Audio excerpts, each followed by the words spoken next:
আজকে মসজিদে আসতেও অনেক দেরি হয়ে গেছিল। আপনাদের ডাকা নামটা বলে যাবেন।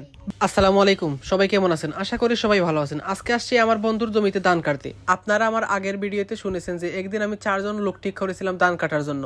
সেদিন কথা দিয়ে কেউই আসেনি, তারপর কিন্তু আমার বন্ধুকে নিয়ে এসেছিলাম ধান কাটার জন্য। ওই একা মানুষ, ওরও কিছু ধান ক্ষেতের জায়গা আছে প্রায় 30% মতো। তাই আজকে চলে আসলাম ওর ধানগুলা কেটে দেওয়ার জন্য। আজ শুক্রবার, তাই অন্য দিনের তুলনায় আজকে খুব তাড়াতাড়ি সকাল সকাল ধান কাটতে চলে এসেছিলাম, কারণ জুম্মার নামাজে যেতে হবে। সকাল সকাল আসায় জুম্মার আজানের আগে আমাদের ধান কাটা শেষ হয়ে গেছিল।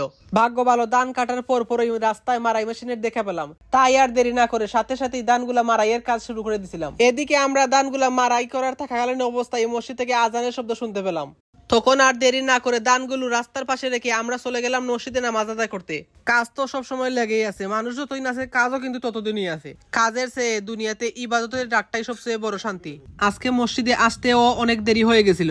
এমন অবস্থা আছিল যে নামাজ শুরু হয়ে যাবে, ঠিক তার আগ মুহূর্তে এসে মসজিদে পৌঁছিয়েছিলাম। নামাজের পর আবার মসজিদে জিলাপির ব্যবস্থা আছিল। দুনিয়ার অনেক কিছু মিস করা যায়, কিন্তু এই জিলাপি কিন্তু মিস করা যায় না। মসজিদ থেকে বাড়ি আসার সময় হঠাৎ বৃষ্টি শুরু হয়ে গেছিল। গাংখন আর খালিখন, খাল আর গাঙ্গে কিন্তু পানি ফুলে গেছে। বৃষ্টি থামার পর আমার বন্ধুর বস্তার ভিতরে রেখে আসা ধানগুলি নিয়ে আসতে গেছিলাম। আসার সময় দেখি একজন খালের স্রোতের মধ্যে ঠেলা জাল বসিয়ে দাঁড়িয়েছে। কাছে যখন যাই, মাছ পাইছো নিবা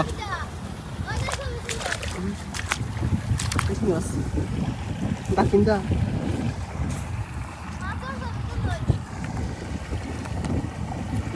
তুমি পাইছিলা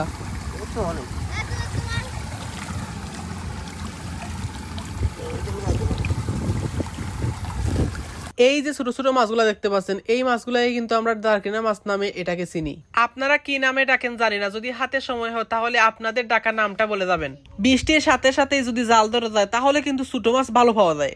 আর আমাদের হাওরের কথা বলবো কি, 4-5 শুকনা থাকার পরেও যদি বৃষ্টি নামে তখন কোথা থেকে যে এত মাছ আসে এটা কিন্তু সত্যি অবিশ্বাস্য লাগে। আসলে এগুলো সবই আল্লাহর রহমত। আমারও ইচ্ছা ছিল আজকে মাছ ধরার, কিন্তু কাজের কোনো শেষ নাই। কাজের চাপ এত বেশি যে আজকে আমার এক বন্ধুর বিয়েতে যাওয়ার কথা ছিল।